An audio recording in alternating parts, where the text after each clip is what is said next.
What's up, everybody? It's your old pal David, and welcome to Tiny Bunny. We're investigating stuff. In the last episode, we're having little nightmares. We're a little kid having nightmares about some crazy monster. And now there's a little kid missing.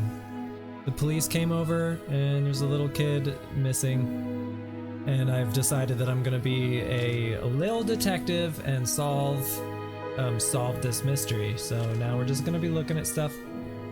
And since it's a new episode, we're gonna reset Mom's voice in this one.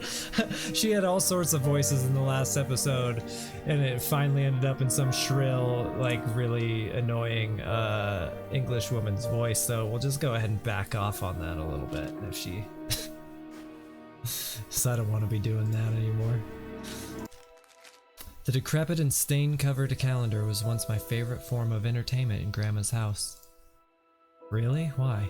I remember waking up and running to the kitchen so I could tear off yesterday's leaf first thing in the morning. Oh, okay, I guess that could be kind of fun.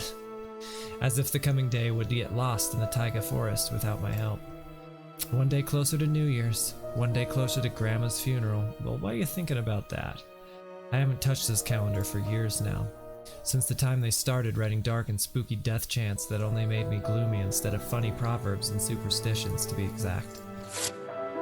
Yeah, that makes sense. I grabbed a dusty calendar leaf with caution and it tore off effortlessly. Sadly, the spooky descriptions from my childhood were still there.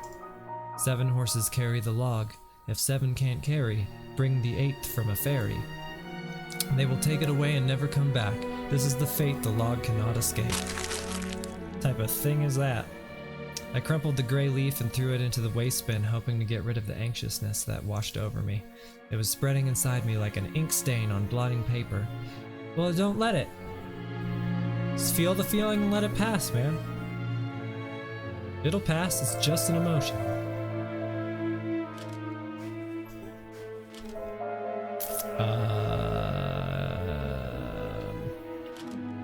Radio. Emercom of Russia has declared the state of emergency due to adverse weather conditions. According to the weather forecast, a cyclone is moving toward the region. Expect heavy snowfall, blizzards, and snowdrifts on the road. Keep your eyes open and take care of yourself. Will do, thanks. Thanks, radio. Vertical, 9 letters, the name of the Philistine deity that protected them from viper bites and had a nickname, the Lord of the Flies. The name was physically protected the viper bites and had a nickname, Lord of the Flies. I'm actually trying to answer this right now. Philistine deity. I don't know. I don't know it. Sorry, Mom, can't help you on that one.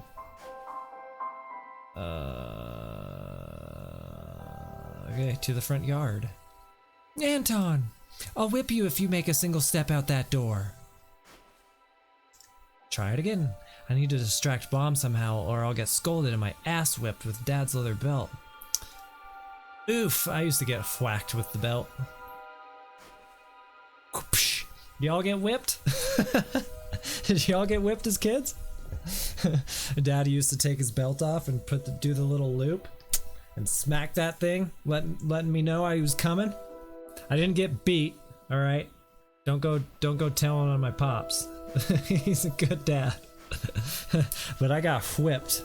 I got whipped every now and again. And I probably deserved it. I was a little ass child.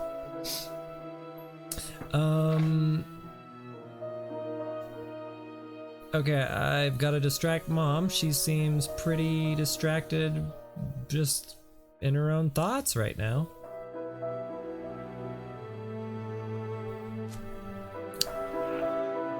Probably just think, what am I missing? I've got to distract Moms.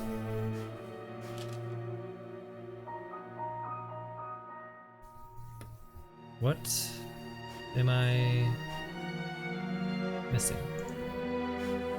Can I go anywhere else?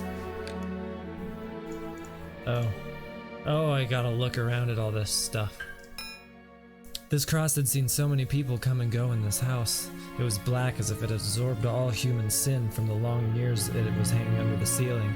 After Grandma died, Mom was going to take it off and hang a horseshoe in its place as a lucky charm, but she cut herself with the cross's sharp corner and almost fell from the stepladder. Dad called it a sign from above and ordered the cross to be left alone in its rightful place. I mean, it seems like that's probably a bad omen if it's cutting you. You probably want to get rid of it. Anton, get your ass out of the closet immediately. My ass wasn't in the closet, Mom.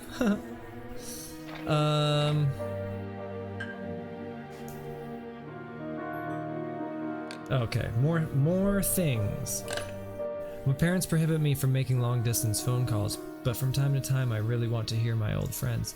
Sometimes I would just pick up the phone, listen to the low hum of the zoomer and the distant crackling. It's a zoomer. And the distant crackling, imagining the wind howling in the ice-laden chords. Okay, weirdo.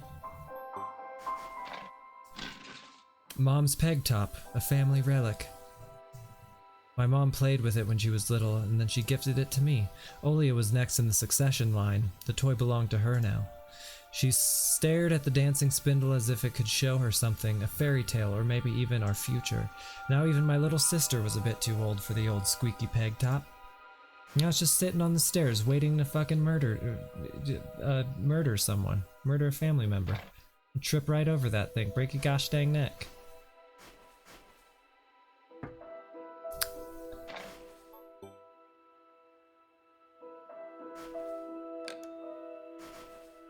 Okay, well.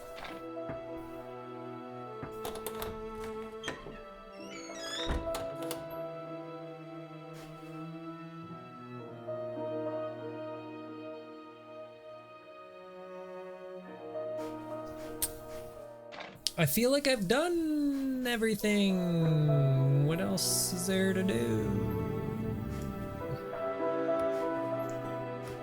Look at this again. Of course it won't be that easy. What do you mean? What about in here? What about in here again? What about in here again?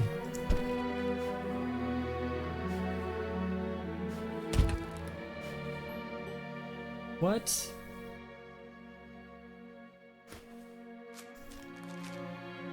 I won't touch it ever again.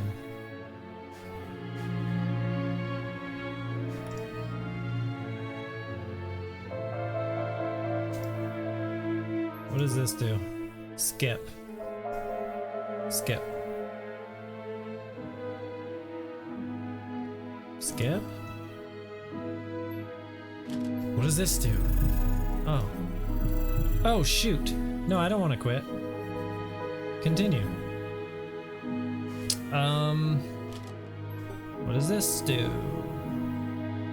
Doesn't do anything. Hint?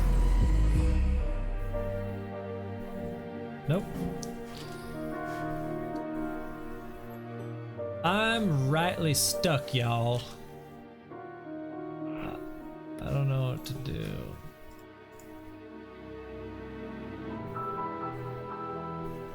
Oh. I just had to click on her face? It was difficult to lie to Mom, but there was no other way for me to run away from home. Mom, something's wrong with the TV! That wasn't very creative of a way to distract her. You just click on her. The picture is dim and there's stripes all over the screen. Mom's face became physically distorted. Oh, you're killing me here. So have you had enough of shooting those stupid ducks now? Told you the kinescope would go dim because of your console? Where will we find a TV technician in this hole, huh? Maybe it's just the settings. Please go see for yourself. Strange, it worked fine in the morning. Maybe the snowfall caused it. Eh? Mom rubbed her hands clean on her apron and went to Olia's room. And I bounced. Yeah. Oh, wait. I want to grab that axe. I want to grab the axe. I want to grab that sharp axe just in case. Can I go back inside? Am I too late? Maybe I'm too late. When I crossed half the distance towards the forest, the snow piles became as high as my knees. I remembered my nightly fears. I saw those silhouettes around here. They were jumping around, holding hands. That hypnotizing music started playing in my head all on its own. In the light of day, those distant figures felt like a simple dream. The sun turned my nightmares to ash, but the aftertaste was still there. Distant ringing in my ears, distorted shadows crawling on the snow alongside me, and a barely audible whisper in my head, blurry and almost kind. Everything was silent. So silent I felt the world was totally empty. No ground, no sky, no parents, no Olia. The time reached its limit, a one-way trip that ended at the forest's piney stockade. Sometimes silence was much scarier than any scream. True that. Our parents would scream at each other while arguing, and both me and Olia turned to stone, listening to them. But then always came the ringing silence. Out apartment became numb a couple of days before we departed. I think that's another spelling error. It was hard to remember the last time Mom and Dad joked around, laughing, or spent time together, almost like all of it was in a previous life. You need to stop obsessing about your parents, bro. It's unhealthy. When they kissed with Olia present, ooh, naughty. She always frowned and snorted in a funny way. But one day it all changed. Something important had left our home, and something scary filled the remaining void. It was as if a fire broke up and our parents were hurriedly packing our belongings, trying to save themselves and us. From who, though? From the people with dead cold eyes who sometimes visited us in our previous home? Jesus. The eyes that only saw balls of worms on the black ground and everything. This kid is gonna grow up to be a murderer? Or very disturbed adult male. And somewhere far away a siren was going off, trying to warn us of the coming menace. I shuddered, chasing away my delusions and looking around. There were only me, this white field, and the wind that was whipping up icy dust and belts of powdered snow. I squinted from the sun and turned my eyes to the sunless forest. It looked especially dark in contrast with the blinding whiteness. Knobby tree roots slithered under the snow like fat snakes. Rotten leaves and coniferous needle froze onto the ice. And a hand was dangling from the tree. That's not normal. Dry, prickly branches intertwined, bringing up uncomfortable thoughts about fences. Were they protecting the forest, or were they keeping something from breaking out? Some object was hanging from one of the pointy branches. I tried to get closer, drowning in snow, and when I almost got to the edge of the forest, I saw a knitted mitten. It looked like a wounded bird among a hungering semidark. Semidark!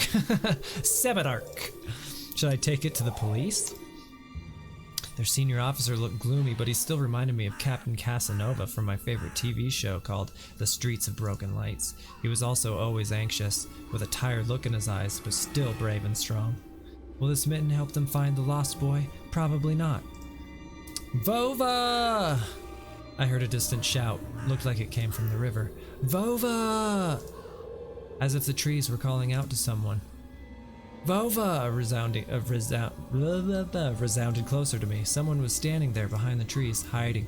Vova! I knew someone was looking for the lost boy, but still, something was unsettling about that figure. Yes, because it's probably a fucking creepy ghost. Hoi, its stillness, how it was bent unnaturally toward the ground. I don't see anything right now. It's blackness. There's no one there, just branches and roots. Oh, there's someone there. There's gots to be. It's all just my imagination. A nearby bird flapped its wings loudly. Oh, fuck! A shadow split from the tree and disappeared from my sight. I looked away for just a moment, but when I turned my gaze back to the same place, it was gone. So it was my imagination after all. Silence reigned for a painfully long time. No, there was someone there, dog. There was someone there.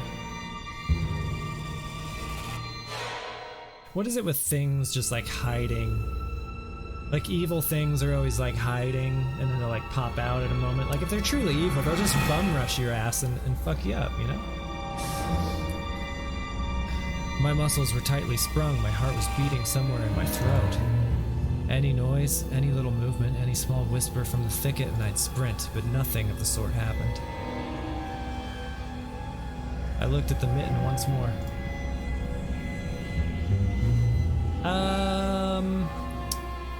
I'm gonna take it. Mitten's mine, dog. Mitten's mine. Plus, I feel like in order to progress, I probably need it, alright? I decided to take the lonely mitten from the branch. Oh god, what was that? Vova! Ooh, children? Is it children? A shout rumbled across the field and dissolved into the distance. No echo, no hope for a reply. Are you just gonna jump scare me again? Cause it's really cheap if that's what you're gonna do. I stepped toward the bristly trees and tried to claim my find. It didn't budge. Well, no shit, you gotta walk up to it, you idiot. I pulled harder, the branch cracked and the mitten tore off. Landing in my hand was the squishy sound. All too heavy, wet. I squeezed it without thinking and something dark spilled from it, forming a tiny string between the mitten and the snow. Steam rose from the snow pile. It's blood. It's little boy blood. I froze in place, studying my palms in disgust. Red. The sound of cracking branches invaded the silence. I didn't have to think twice before running away. See you later. I'm out this bitch. Someone was chasing me from the darkness, breaking pine branches, closing the distance with giant leaps. Snow was slowing me down. Crazy thoughts flew through my mind. I'll get caught. They'll get me. I'll get dragged into the thicket and I'll be gone forever. But there was one more voice, probably one of reason. It gave me strength, spurred me on. You can do it, Harry! Don't stop! I heard an animal roar behind me. It was so loud my ears went numb. It felt like the sound had come from a pack of hungry beasts rather than a single one. Their nostrils sucked in freezing air. They sensed my fear. Two giant wings flapped above my head. An enormous shadow flew over the clearing. A hoot, a wheeze. The roars were coming from all directions now. From the dried-up raspberry bush, from twisted pines, from under the windfall. Hurry! Run! Don't look back! It felt like I was inside a nightmare. The snowy clearing became viscous like quicksand. I was stuck in place. I pulled my leg from the mushy trap just to be caught in a new one, even deeper than before. I continued to drown, sinking deeper and deeper with every desperate push. Was snow ever this sticky? I screamed in horror after realizing this wasn't snow. Someone or something in the snow pile was clutching my pants. I gathered all my strength and rushed forward. The pressure on my leg was gone. My boots slipped out of the hole and my soles were on a hard surface again. I reached a clear path with one jump and from there, ran to my house. Its gloomy facade didn't look threatening now. That house was my line of defense from the shadows that flapped their wings and the creatures that were hidden under the snow. I tripped over the doorstep and smashed into the floor. In all my hurry, I still managed to notice the claw marks, as if a dog was striking the wood with its paws, demanding to be let in so it could escape the cold. I hadn't noticed these marks when I was leaving. The heartbeat in my ears was so much louder than my surroundings, I couldn't hear whether someone was following me or not. They just keep ramping up the suspense over and over. I'm running out of breath. What if they were already in our front yard and Mommy blocked the door? Drowning in fear, I pulled on the doorknob and it obediently gave away. And then I was back inside and everything was fine. It's all good. I sat down, got some cookies. So anyway, how are you? I rolled into the hallway and shut the door behind me. Porch planks creaked as my pursuers ascended the stairs. What do you mean? My fingers slipped off the lock and I couldn't click it into place. I gritted my teeth and pulled hard on the iron knob, whipping it between the boards. I stared blankly at the door. Someone was standing on the other side of the pitiful, flimsy barrier that was probably less useful than blankets. It's probably more useful than blankets, though. Wheezing breath reached into the house and crashed at me in waves. It smelled of pine and sweat. Mom peeked out of the kitchen and chastised me with the same frigid voice she always used when talking to Dad. What exactly did you understand? What exactly didn't you understand when I told you never to slam the door? I didn't mean to. I snuck a glance at the door. The smell was gone and the breath was too. If there was someone in the first place, if there was someone in the first place, of course. Here, a mere 5 meters away from Mom, my fear was slowly weakening, melting like snow in spring, and with it the last bit of strength I had left in my body. Mom looking hot as ever. My legs gave way. I propped myself up against the wall so I wouldn't fall over. Mom, catch me in your breasts. Mom's expression had changed immediately. The cold mask of strictness and detachment was gone. Mom looked the same as before all those quarrels. She finally saw my condition. My wet panties plastered my my wet pants plastered with snow. Where have you been? What did I tell you, huh? I told you to stay home. Am I nothing to you too? Oh, don't drag me into you and Dad's problems, Mom. That's unfair. I got afraid she would cry. I reached out to her like when I was very little and wanted her to cuddle me and offer me a nipple. But Mom regained her composure fast and put on her usual face. Her eyes shined like steel. Her voice rang out. Your dad can't find his cigarettes. Be honest, did you snatch them? Were you smoking in secret? There was someone chasing me. I thought... I stuttered as soon as I started explaining myself. Tears welled up in my eyes. Mom leaned toward me and sniffed my clothes like a beast, searching for the smell of tobacco. Then she squinted her eyes in suspicion and looked into the front garden. You would know if I was smoking. That shit reeks. Her expression changed in an instant and she covered her mouth with her hand. Look over there, at the fence! My heart started thumping as if I became prey once again and my pursuers were following me in the field. I could swear that I've heard something scratch at the door just like in my nightmare.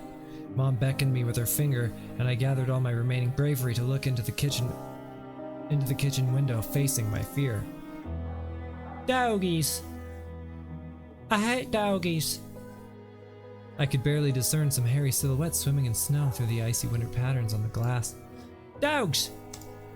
Just a small pack of strays with no name and owner. How do you know that? With no name or owner, barely reminding of the hungry monsters that live on the edge of the forest. Oh, she happy now. Oh boy, were you scared of them? I think they'd rather be scared of you, Antone. They were chasing me like a bunny. And what if they're rabid? The smile had slowly disappeared from Mom's face as she realized how much of a puss I was. Now she looked at the dogs as if it was her first time seeing them. What if they attack Olia? Mom? I wish your dad could just shoot them all. Wow, this is really turned dark. Let's not shoot the dogs, hey? They did nothing to us. Mom, look! They're alive! Huh? What? Are they your friend or foe after all? Make up your mind. You're not a little kid anymore. Mom sighed in annoyance and I felt so bitter that I bit my lower lip and fixed my gaze on the cobweb-ridden corner. What is going on right now? Well, some detective I am. In reality, I wasn't risking my life among monsters, but rather my pants among a pack of stupid strays. Oh yeah? And what for? What use do I have for this? Mitten. Of course! A dark and sticky mitten that belonged to the lost boy made a squishy sound in my hand. Seems like I was clutching it the whole time. That's my trump card as a detective, I heard to present this clue to my mom. Think she would have noticed that prior to all of this? Think that probably would have been the number one thing she would have noticed. Mom, look, this is Vova's mitten. I fucking chopped it. I chopped him into bits. That boy the police were asking about in the morning. It's drenched in blood. I found it hanging on a tree. I can show it. I can show where. That's like some pretty recent blood, dude. If it's still dripping, this murder like just happened. Let's call the police right away, like the officer told us to. Mom, look. Ew! A shadow of doubt slowly crept into Mom's contorted face, as if she was trying to remember something distant, like someone tries to remember their dream, but the images slip away. Stop it this moment! Olia will go insane if she hears you. She already has trouble sleeping and whines all the time. And you joke around like this. I'm not fucking... Oh, I'm a crazy person. That's what's going on. At that moment, I realized the mitten was actually wet from snow. There was no blood whatsoever. I wanted to sink through the floor from embarrassment. Come here, my boy, cried Wolf. Oh, don't just stand there. Come take your pills. A golden-colored pill, reminiscent of a dead wasp, fell into my palm. I already took one during breakfast. Don't talk over me. I told you to stay home and you... Dad Dad would have given you a good whooping for that. Come on, take it, or you won't be able to sleep at night, and you have school tomorrow. So I had to swallow the bitter medication, drinking it down with similarly awful water that gave off a taste of chlorine. Maybe it wasn't Vova's mitten. Maybe it wasn't a mitten at all. Just like the forest monsters. And Olia's owl. Am I going mad? Yes, sir, I'd say you were. What's happening to me? Either the pill had an immediate effect or my overexerted brain didn't let fear inside anymore. Serenity washed over me, bringing yawny indifference along with it. Yawny indifference. This is a good term. Anton, you done? See, you can do it when you try. See, you can do it when you try. Take off your coat. Are you asleep? No, Mom, I was just thinking. What about, I wonder? It's just something silly. Mom scrutinized me with suspicious eyes, as if she wasn't sure she was looking at her own son and not some doppelganger that came from the forest. Is everything all right? You had the exact same expression when the policeman asked you about the window. I'm all right, Mom. She heaved a deep sigh. Fine. Get the fuck out of my sight. Laters. It seemed like the house had changed. The sofa's fabric had become discolored. Fingerprints appeared on the bathroom tiles. The light bulbs also felt different, dimmer and yellower. Even the saliva inside my mouth had a different taste. A melody from Aladdin could be heard from the upper floor. They really like their Disney. Olia was done rewatching her favorite Little Mermaid episodes and switched to other tapes. I slowly changed into my home clothes, stopped before the sink and studied my reflection in the mirror, like I was trying to solve one of those spot the difference puzzles. Then I went upstairs. Jafar's and Lago's voices died down. I walked past Olia's bedroom and slipped into my own. Okay, well, bedroom and onward. But that will be on the next episode of